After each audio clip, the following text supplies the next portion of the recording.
do you tell people when you're counseling and when you're talking with them? I tell the clients that I come in contact with or patients that they have to treat everyone as if they have it. Because the numbers are in this area are alarming. We do have the largest rate of infection in the state, and it doesn't have a look anymore. It doesn't have a face anymore. So you have to treat everyone as if they have it and protect your own body. That's what I tell them. And what kind of pushback do you get? Or what do they say to you? A lot of people are receptive to the information, but when I show them the actual numbers and the statistics, they're more prone to listen. And whether they leave out of my office and take my advice, that's, neither here nor there, but I'm hoping that I'm sure some people are getting the message as I'm telling it to them before they leave. Talk to me a little bit about testing. You said you run a testing program also. Yes. What are the types of tests that are used, and how does that process work? Well, we do what's called an WHRO Quick Advanced Test. It is a preliminary test. It is a 20-minute test. We get a sample of blood, and it takes, like I said, 20 minutes for the test to run to see if the antibodies are present, because that basically tells us whether the person could possibly be positive or not. Sometimes there are false positives, but after that preliminary, we do a confirmatory, and we send that one out to a lab. And once we get the results for that, then that lets us know what the definite results are. So do you tell somebody at the end of that 20-minute test what those results are? Yes. So they go away thinking they have it or not, but then you have to follow up. Right. We follow up with the confirmatory. It takes about 4 to 5 days to get the results for that. And usually I call them back in and give them the results for that. And what's the usual reaction, Dr. Mercer, when somebody comes to you and says, I just was tested? When you get tested, though, the counselors are really skilled at doing pre and post counseling. So there is a specific way. It's not like a diabetic test, or they talk to you, they explain to you, if you are positive, then this, and if you are negative, then this. And so I think that with time and with an excellent counselor, the patients are saddened, but they don't feel that hopelessness that they used to feel. So are you familiar with the counseling part of that, and what exactly?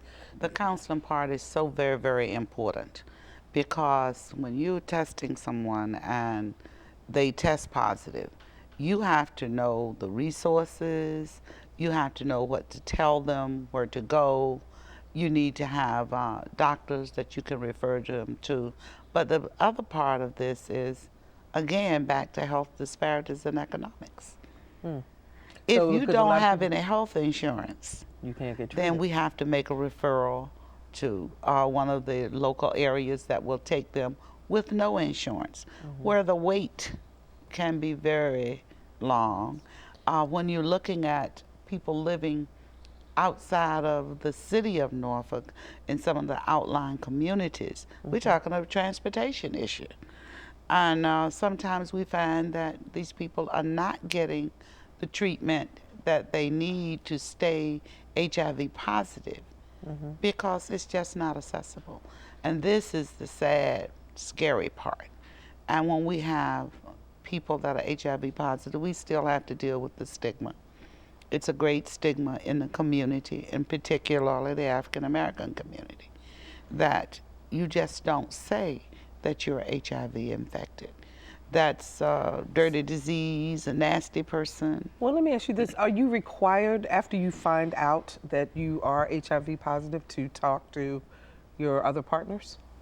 Whoever wants to Yes, take there this? is a requirement, and the public health department is able now to notify partners once they find out who your partners are. But that goes back to the misinformation you were talking about, doesn't it? Right, but it's part of the counseling part that we do also, because we have someone that tests positive. There's a partner counseling and referral process that we do, where we have to contact a list of partners within the last year or 2 years. We contact those partners and not tell them who actually infected them, but let them know that they may have come in contact with someone that's positive and they need to get tested. But one thing that's good with this disease, though, that the funds are there. I mean, we don't have the same funds available for diabetic hypertensive patients that they do for the HIV positive patients.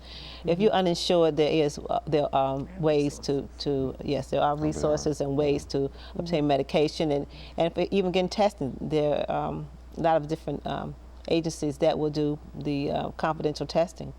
and refer you. Hildegard, I want to go back to something that you mentioned about the stigma. You know, how do you get the families, or how do we get the community to start seeing this disease in a different light, and encouraging each other to stop this risky behavior so that you don't have to face it? Well, education, and we have to have a certain place to educate. We can do certain things in the school system,